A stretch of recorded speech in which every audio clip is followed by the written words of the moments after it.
We're Stuart and Francis. I do. Last year, we decided to start our family and have a baby. We were blown away when our good friend Sam offered to be our surrogate, and in November 2021, she gave birth to our beautiful son, Rio.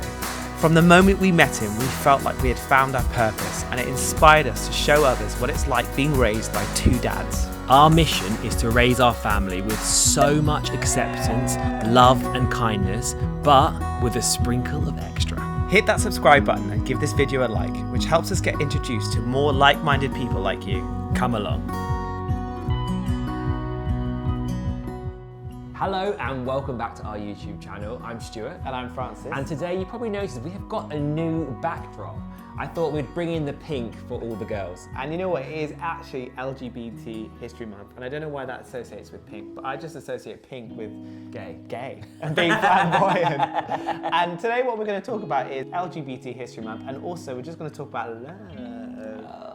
And we thought we get so many questions about our relationship, how we met, the secrets of our relationship, if we've got any secrets. There are some secrets. We only really have loads and loads of girlfriends, and all our girlfriends are like, how have you had like the best relationship ever? Yeah, because we've been together for 12 years, and it was, obviously, we've just had a baby. I was 26, I think, 25. Yeah, and I was 22. Gosh, so young. So I was doing some Googling the other day just to find out kind of when things changed, and I wanted to ask you some questions. Oh God. When do you think that gay people in the UK were allowed to adopt? I would say 2018. 2018? Yeah. Are you kidding me? No. Basically, I've asked him these questions before. And did I get it right? So he's just pretending to the other day. It's not even close. It was 2002. Gets really mixed up with the 20 God. days. It is so confusing. So gay couples were allowed to adopt for the first time in the UK in 2002, which is actually not that long ago. When do you think gay couples were allowed to do surrogacy in the UK? Just tell me. 2008, which again is not that long ago. When were we allowed to get married? Any idea? I feel like when we were allowed to get married was when I was, I'd say about 18. Gay marriage has only been allowed in the UK since 2014. It might be in a civil partnership. Civil partnership. So, how important it is that we know about our gay history? Because I'm always like struck by how kind of recent all these dates are. And the other thing that I learned from a book that I read, it said that Margaret Thatcher actually banned anyone talking about gay relationships. And there are some places in the US, like there's some people who are still kind of trying to put the laws backwards. That seems so crazy because a lot of the gay culture we follow, like I love drag queens and RuPaul's Drag Race, and most of the biggest drag queens are in America, so they're really kind of the forward thinkers of that culture. But also they're living in a country which is actually so polarized. It's quite interesting. And we just encourage you, all of our followers, if you don't know about gay history, have a look into it. If you are gay and don't know it like we didn't know, I would definitely watch a documentary on Stonewall, because that's a really kind of significant date in US history. About milk. Milk, I love that. So I think we actually have one of the best relationships that I know. Oh, why did you say that? Because when you have a girl in the mix, it just changes everything. Do you know what I mean? Everyone should just be gay. I It's think easier. being gay, honestly, is so much easier. I actually do feel like it's a superpower. But as I've kind of found myself, I absolutely love being gay. Yeah, me too. A lot of our friends are women and love that we can have that close relationship with women, but also be a man. Okay, when we met, so it was a cold winter's evening, and I was Skyping my friend. He was in Chiswick, I was in Germany myself, on tour with the Rocky Horror Show, and in the background was Francis, and we've only come to realise that over the past few months. I remember that moment. I remember being in my friend David's room and seeing you in the background in your dressing room, Skyping David. Before we actually met, there had been like all these different events leading up to this moment. And me and Stuart went to the same drama school, but at different times. So that's kind of how we kind of knew the same people. I met a couple of Stuart's friends, 3 different people, who talked about this person called Stuart, and they were like, oh my God, I love Stuart, he's so wild, he's my best friend. And then the next one was like, oh my goodness, I love Stuart, you know Stuart too. So I was like, who the hell is this Stuart? So when it got to these leaving drinks in Chiswick, in Balance, I went there and he was sat at the end of the table. I remember just seeing his face and just thinking, oh my God, he's so gorgeous. I really fancied you so much. I remember Francis at the other end of the table. Bit more of a backstory is, with my ex-boyfriend, Mark, he calls me or texts me and says, I've just got with another Cancerian, I'm a Cancer. And I was like, oh Mark, why would you do that? A Cancerian is never gonna be right for you. They're gonna be just too needy. And he was like, I've just got with this guy, he's His name's Francis. So then when we came to the table, I obviously knew that he was my ex-boyfriend's ex-boyfriend. Oh. So we dated the same guy, but I mean, I didn't date him really. He basically strung me on a few dates. It was the first time I think I've ever been heartbroken because I really liked him. I see him across the table and I just like, oh, he's so good looking. So eventually I plucked up the courage. Did you know that I was Mark's ex-boyfriend? No, I didn't actually. Okay. So I went up to him and I went, hi, I'm Francis. You're Stuart, I've heard so much about you, it's like you're famous. I mean, it wasn't an intentional line, but it was the best line you could ever that's say. all Stuart's ever wanted to be, was famous. So that happened, but if I'm honest, I didn't have much kind of self-belief in myself. I didn't feel like I was good looking, poor me, but I didn't kind of bite at it because I didn't think that he would like me. So sad. Fast forward to the next occasion, I was doing a show called Legally Blonde and it was opening night in the West End, and my best friend who was meant to come cancelled because she couldn't make it, and the other person that was coming was David, who we both knew. So I was like, oh, this is perfect. I'm going to invite Stuart to my opening night. So I invited him.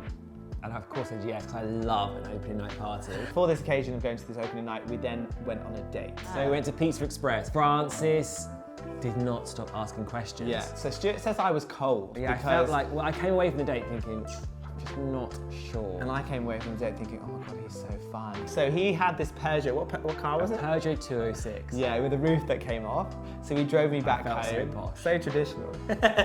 He drove me back home. If you're driving someone back home, that person's gonna say, do you wanna come in or do you wanna kiss? Or just lean in.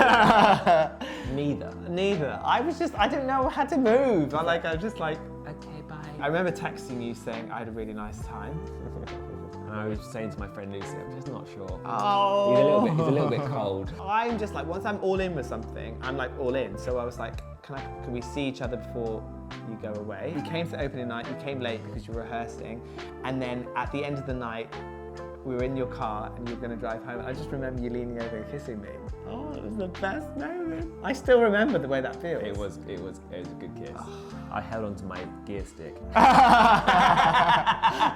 Pretty much from that point, even though Stuart was going away, he actually started that job away and we were messaging on Facebook Messenger where everything was... And email. I literally liked him so much, I then travelled every single week to whatever destination he was in. Liverpool, Manchester, Southampton, Edinburgh, Glasgow, because I was just all in, and I think you just weren't sure whether it was going to happen. And no, because we are also, your day off was a Sunday. No, my day off was a Sunday and your day off was a Tuesday, yeah. Tuesday, so we actually didn't have a full day off ever together for that first year. For me, when people ask us about a relationship, it always just felt like such an easy path. Actually, on our 5th date, I remember Stuart was like a bit drunk and he shouted out to the whole of, this is it, I found the one. Some people get worried, like scared about, oh God, he's too committed, but I was like, absolutely, this is it. It just felt so right to me. But anyway, so I just feel like it's always been so downstream for a relationship. So we moved in together after we moved, like... As soon as I got back off tour. Yeah, it was like a year and a bit in. We got a dog. Like pretty few much, weeks, few months after. Yeah, not long. So we've just always just let in. What happened is he said, I don't mind whatever you do. Like, I just want us to be reading the same books. I want us to grow together. And that was such a smart thing because I feel like the key to our relationship is that we have grown together. We're such different people, such different personalities. And I think even just more recently, we've just learned to embrace what roles we play within our relationship. But I thought I had to be like him. And actually through years of our relationship, I've realized that I've got different strengths to you. I get overwhelmed by big things and Stuart gets overwhelmed by silly little things. So he'll go to the fridge and go, oh my goodness, I don't know what to cook. He'll just see ingredients and then just have crisps or fall on the floor. Whereas I get overwhelmed by the big life decisions which you're good at. So I think that's another key to success to our relationship is the ability to work on ourselves. I always talk about this, but I don't see us as two men. I think obviously it's so important that we're two guys here with a family chatting about love, and that is different. The success is not in our gender, it's in our understanding of each other, our lifting each other up, lighting the other one up when the other one's maybe a bit down, and just being a team and a unit. And I was literally looking at Rio the other day going, oh, I'm excited to see him being 14. Confidence is my main thing. Yeah. I'm really excited to bring Rio up with so much confidence that, but not arrogance, but confidence in his, like really in himself, figuring out what it is that he's passionate about and then really honing in on that passion and just helping him thrive. So that's our story of our relationship, how we met, and I suppose the success of our relationship. So yeah, we have some not successes, but I feel like I can't really count that many. X Factor. That moment on the tube that you made me X-Factor. cry. What would you say to people watching this for Valentine's Day? Just know that they're like, I feel like as soon as you are whole in yourself Yeah. and understand yourself and are happy with who you are, you're going to find someone that also is that same person as well. Because a lot of people that I know are in relationships maybe that don't necessarily serve them, and it's only because they're not serving themselves within their true core of their being, of being so confident and owning who they are. Yeah. As soon as you can do that, you'll find someone that also has that ability to do that for themselves. And that relationship, which is what I feel like we have, is two people who are very confident in their own skin, that also are confident in a relationship. That ties so beautifully with LGBTQ History Month and the time that we're living in and our story currently right now. Not to, standing in the light, not afraid to be who we are and express ourselves. And I just think it's perfect. Thank you so much for watching. That has been our kind of relationship story, our lessons of love, and we hope you had the most amazing Valentine's Day. Single, Ready to mingle, wherever you are, you're loved. Love from your two best friends. Please like and subscribe, and we'll see you next week. Bye.